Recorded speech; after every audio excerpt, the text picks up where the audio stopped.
Bismillahirrahmanirrahim. Bagaimana kalau kita berbagi makanan dengan non-muslim? Kalau mereka membalas dengan memberi makanan kembali ke kita, sementara kita tahu bahwa mereka mengkonsumsi yang tidak halal. Kalau makanan yang dikasih halal dalam Islam seperti kue kering, makanan halal memang dasarnya dalam agama kita. Sayur-sayuran, gitu kan? Halal, buah-buahan, halal dalam Islam, nggak ada masalah. Halal, kecuali kita tahu sumber dana dia haram, baru jangan.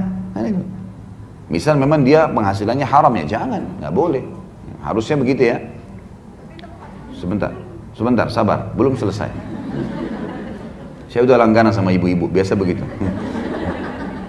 Jangan tersinggung Bu ya, nggak apa-apa. Jadi kalau makanan itu halal, maka nggak masalah, gitu ya. Dan hukum adalah hukum zahir namanya. Hukum ini yang kelihatan depan mata. Kalau kita lihat itu halal, halal. Kalau kita lihat itu haram, haram. Ibu-ibu begini hukum asal itu. Air misalnya halal. Pernah terjadi di zaman Nabi SAW, Umar bin Khattab pernah jalan bersama seorang sahabat.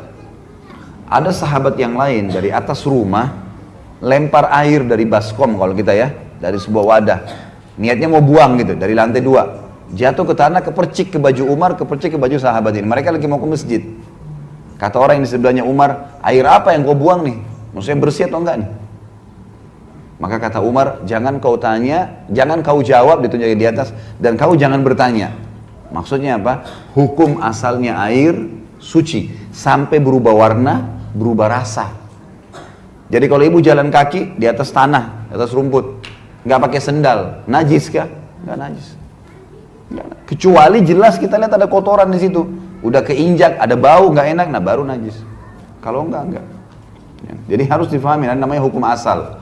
Baik, kalau makanan itu dasarnya haram dalam agama, ya, tidak boleh kita konsumsi. Seperti misalnya mereka anjing lah, atau khamr lah, minuman keras, ya ini semua tidak boleh, gitu kan?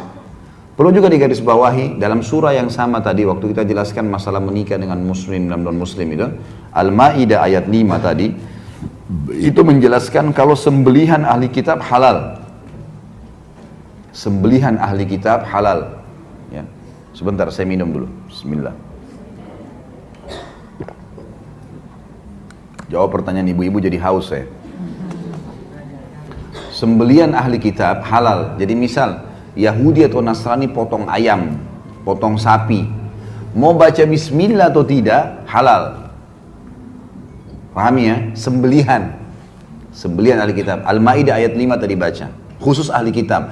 Tapi kalau sembelihan bukan ahli kitab, bukan Yahudi, bukan Nasrani, kayak orang Hindu, orang Buddha, nggak boleh dimakan sembelihannya. Jadi kalau ibu masuk ke KFC yang punya Nasrani, baca bismillah, makan, tidak ada masalah. Hukumnya begitu. Khusus sembelihan, ya.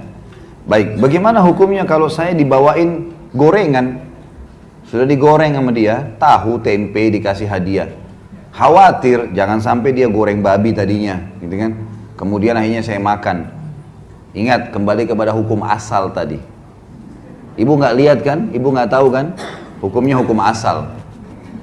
Tempe asalnya halal, berarti alhamdulillah.